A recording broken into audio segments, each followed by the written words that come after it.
नमस्कार, जय शिवराय, जय जिजाऊ. आता हे झाड कसलं आहे ओळखा पाहू. चिकूचं. आणि मी आले चिकू काढायला. संध्याकाळची वेळ आहे आणि म्हटलं चला, थोडा वेळ होता, अजून गुरीचं दूध काढायला अवकाश होता, म्हणून म्हटलं चला थोडेसे चिकू काढूया.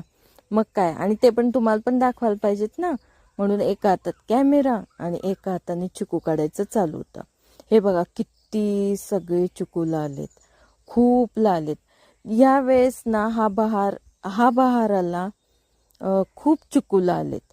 आणि इथेच नाही तर सगळीकडेच सगळ्याच चिकूच्या झाडांना या बहाराला खूप पीक आहे. आणि म्हटलं चला हाताला येतील तसे काढायचे थोडेफार.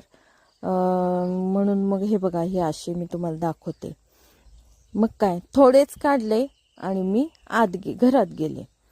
मग म्हटलं चला उद्या येऊया आणि थोडे काढायला. दुसऱ्या दिवशी मी झेलावर घेऊन आले, पण मला काय झेल्यानं चिकू काढायला जमेना, कारण झेल्याची काठी एवढी मोठी होती, झाड पण मोस्टली चिकू खालीच होते.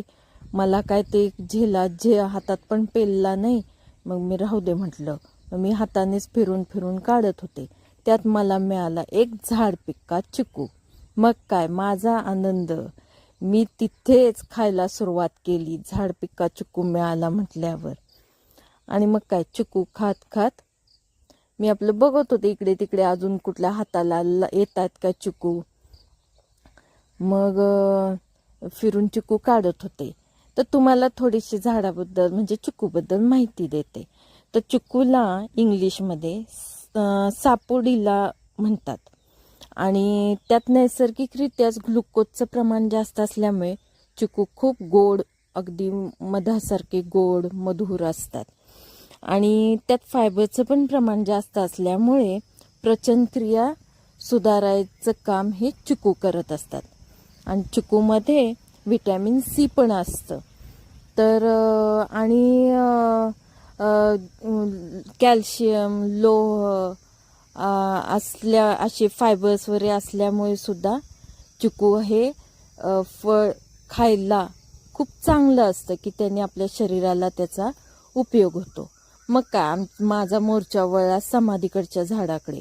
हे बघा, त्या पण झाडाला किती चिकू लागलेत. मग समाधीवरचे पण असेच फिरून फिरून चिकू काढले. थोडं चिकूच्या झाडांचं चिकूचं फोटोशूट घेतलं. त्यात पण मला 2 पिक्के चिकू सापडले, ते मी दीदीसाठी ठेवले. अशी होती माझी आजची संध्याकाळ.